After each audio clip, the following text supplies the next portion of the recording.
Good morning. Good morning. This is Lorienne Beals from Story Tapestries with our Friday from the Field, and I'm joined today By the by special field. guest.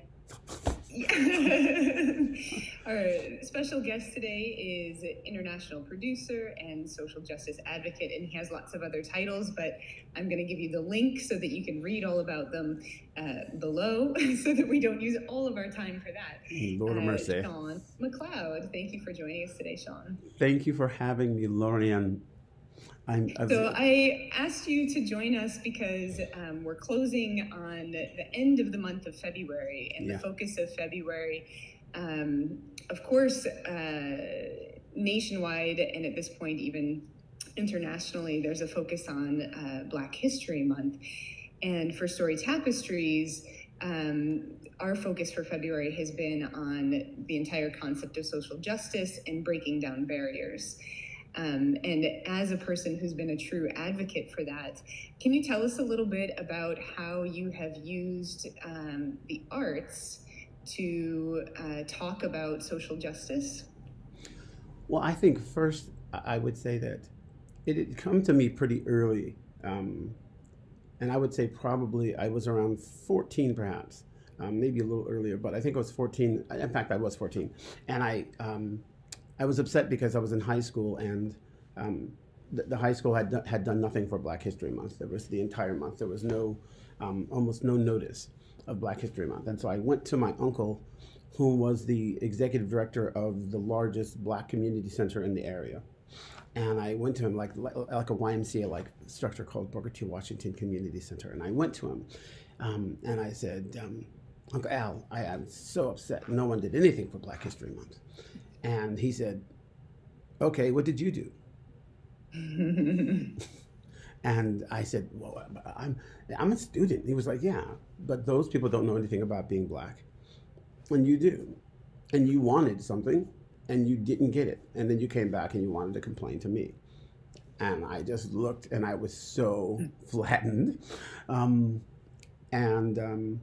so the next year, I had organized in the school one of the first Black History Month events, and that kind of started in that space a different kind of active social activism, or in that time, civic engagement. My father was the Human Rights Commissioner here in New York at one point before going on to the Environmental Department of Conservation. And I think that what I learned from that even younger, I would be part of the March of Dimes campaigns, and I did the March of Dimes because I was a youth performer. I did that, I think, probably since I was 9 or 10. I was always on their telethon. They used to have telethons, very much like the MDA telethon. And so the concept of being engaged and seeing that something was wrong, and then kind of being called to do something. But I ended up hearing a phrase that I started repeating in my early 20s that said that sometimes when people will not talk and they will not agree, they will listen if you put it in the right construct. They will watch. They'll look at something.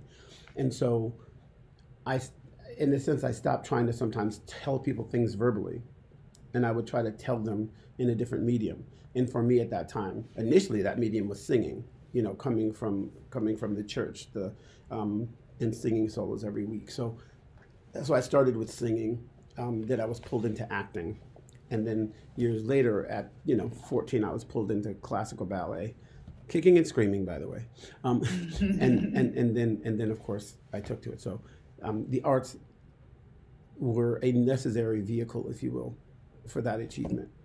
And today, as the owner, founder, and executive director of several arts organizations, I think one in particular that I want to share about is the Reaching for Higher Ground organization that you founded. And can you tell us a little bit about that work, and so how this evolution has happened for you from that sort of initial impulse to want to get involved, that was inspired by your uncle, to today, how that's manifested? Well, yeah, I mean, it was inspired, by my uncle. It was it was seeded by my father.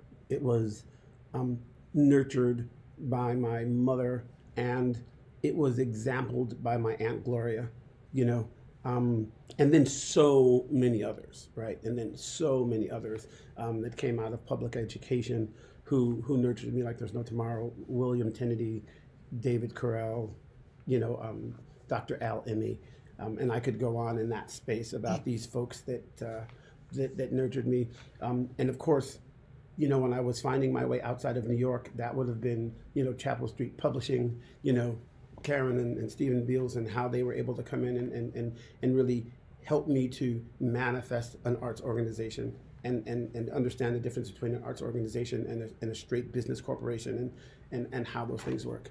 Reaching for Higher Ground Consulting actually came out of a process of recognizing that because sometimes people will listen and watch when it comes to the arts, that also came with a proclivity that sometimes artists were not serious, right?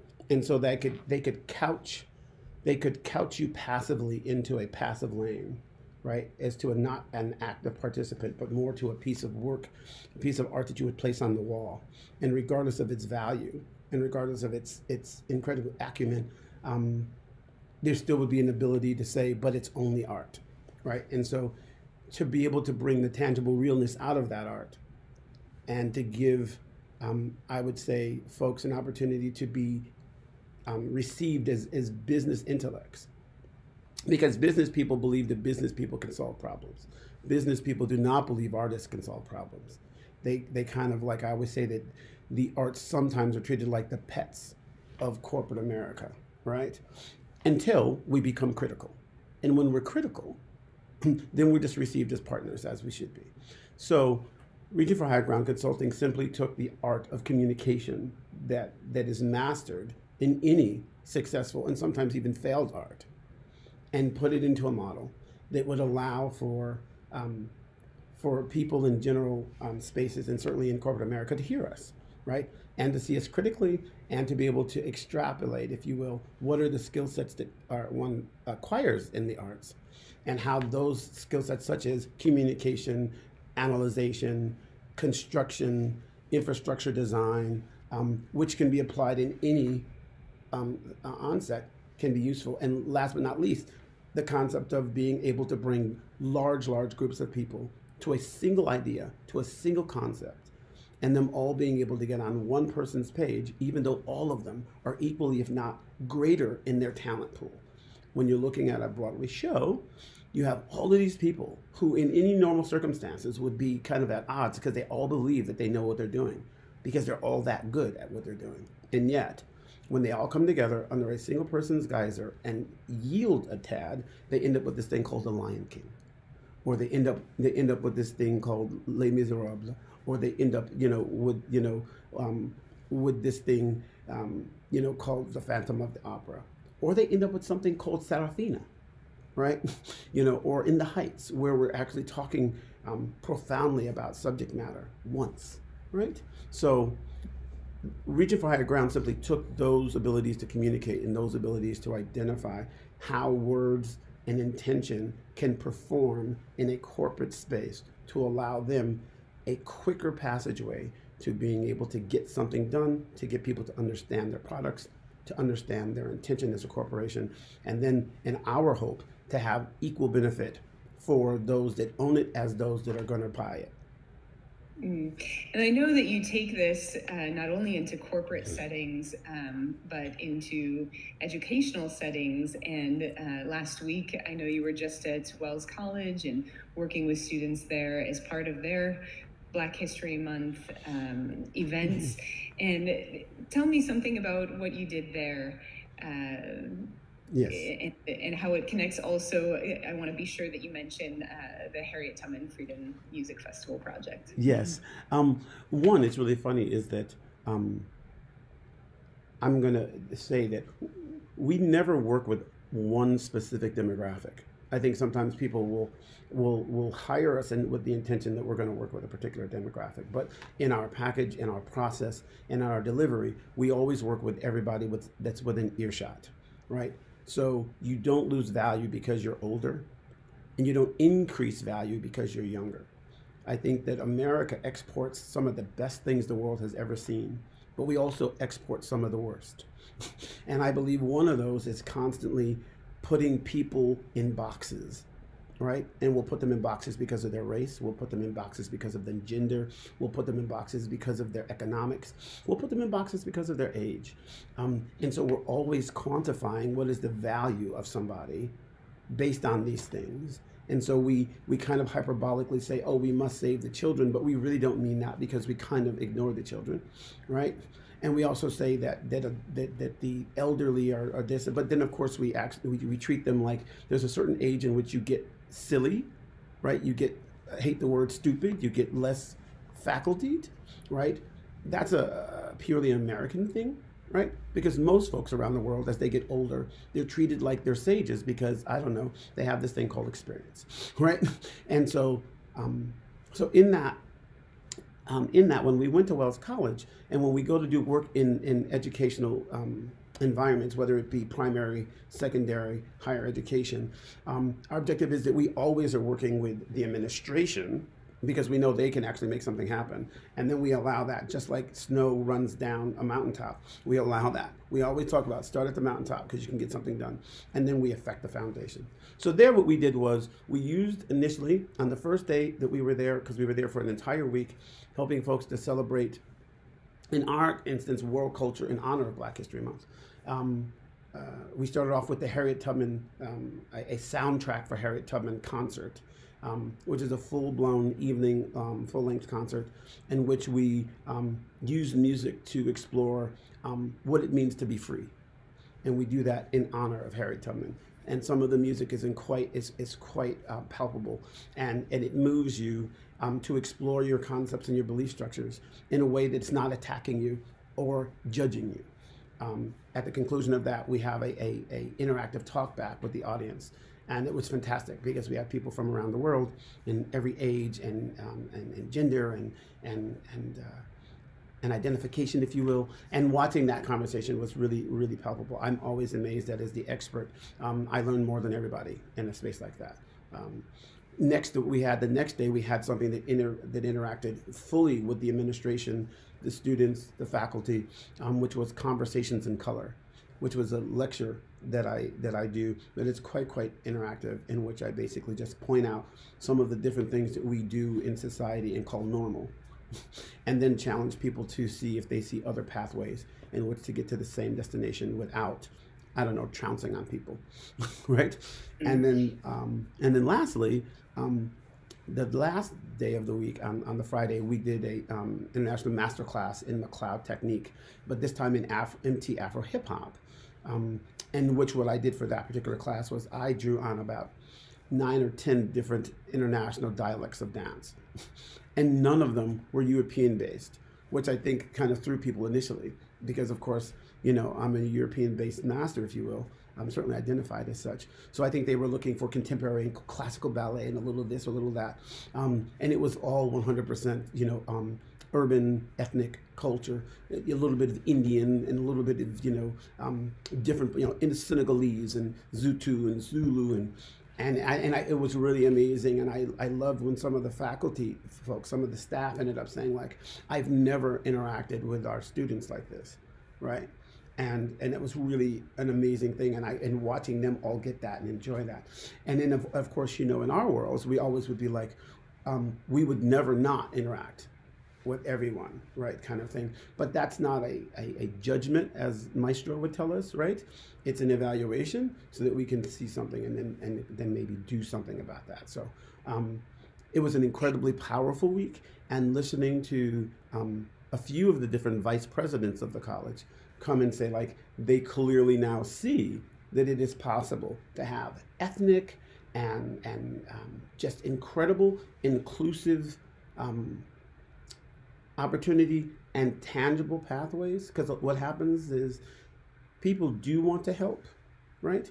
People want to help women to have opportunity to achieve. People do want to help Black people. People do want to help people of color. People do want to help less fortunate. But many times we don't even know how to do that, and certainly not without insulting them. So it's like, So I basically deeply yearn quietly, and I wait for like the turnstile, and that turnstile never really presents itself. So I'm kind of like always like, it's now the time, and that's not to diminish that there's a lot of people that don't want any of those things, right? That's not to diminish that. I don't want to whitewash that. There's a lot of people that wake up in the morning going like, how can I keep a woman right where she is, you know, and how can I make sure black folks are never in the room, kind of thing. There are people that do that, but in my hope, not nearly as many of the opposite. I know there's, well, first, I feel like I should say I'm very excited about this development and transition for Wells College. It's my alma mater. And of course, when I graduated, it was one of the last years that they were an all-women's institution. They've And so done it's great been a work. tremendous transformation for the college to shift its action without shifting its objective. Well, yes, yes. Which I think is a really beautiful thing, because I feel like they've really maintained their commitment to individual learning and making sure that there's still that really small classroom environment and commitment to freedom of exploration in your studies and all of this sort of thing, which takes courage. That's right. But to open that up and to share the possibility beyond, the previous gender-specific schooling, I think was a scary transition and took absolutely a lot of courage for them to make. Agreed. But I wanted to call on a phrase that I know that you use a lot, and it sort of maybe threads together a lot of the different programs that you lead as really a life approach. And that is that if you're not actively teaching love, then you're actively teaching hate. And this phrase, I feel like, is a powerful place to start. And so when you mentioned people wanting to know how they can take action, if I were to think about my next interaction in my day today, what could I do? What actions could I take that could show me a tangible result, that could have a different reaction? You can smile at somebody. You can smile at several somebodies. You can see them, right? You can really see them, really smile. In our world, in our company, everyone that works in our orbit, as you well know, we're all huggers. And if we weren't huggers by trade or by instinct, we're huggers literally by policy, right? That hugging is our handshake, because we believe that the first interaction between man, when they get on this earth, is not a handshake. It's a hug. It's an embrace. And it allows for a person to instantly know whether or not they should trust you. And so we always say, if a person doesn't want to hug you, don't do any business with them. No business. No business at all, right? Because it's a precursor as to what's to come, right? Baby comes out, "Wah, how you doing?" That's not what happens, right? Right? There's an embrace. And so we believe that your job really should be to put a smile in someone's space, right? And I think that when you see them from way across the space, that changes everything, right? Sometimes just a little nod of the head to acknowledge that they're there. I don't think that there's anything that's more significant than that, right? Nothing that's more significant than that. Everything else after that is just gravy, right? It's whipped cream on the sundae. And I think that, sometimes people say, well, not everyone likes to be hugged. And I think that that's the truth. So you have to do the work that makes them comfortable enough that the embrace is something that seems natural to them. And that is, you know what I mean? So, because if we do not learn to live happily together, we surely will learn to perish apart. And that is something that we are seeing, I believe, on a global scale. I believe that there's a pandemic, and of course we're dealing with one potentially right now, but there's a pandemic of concern for other people. And that pandemic, I think, is having a very visceral affect the concept of attack, right? And conjured attack, right? Figuring out how we can dismantle people is preceding our ability to figure out how we uplift them. You know, how we, kind of see, the sunshine in someone's cloud, or the rainbow in somebody else's cloud, is I would say. So I think we have to be more cognizant of that. And I think it has to be easy work, right? I think it has to be easy work. Maybe for some of us, we might have to sit and really, really conjure, and that's okay. But I think that you should have to reconnect with the 3-year-old, because 3-year-olds are perfect. They get it fine, right? Like, they're just very happy. Something gets in their way, there's they move it and they move on. They don't be having any grudges about the thing that was in their way, right? If you make them upset, they scream until you stop. And once you stop, upon stop, they just it all stops. And then okay. All right, you want some? You want some? You tell them that their dress is ugly. They so, and they keep moving, right? They don't break. So I think that it's that notion. Sharing love and doing it on purpose is as easy as taking breath. It literally is something that is almost a reflex. We've trained ourselves to the switches that stop us from doing that. That person is a woman. That person is black.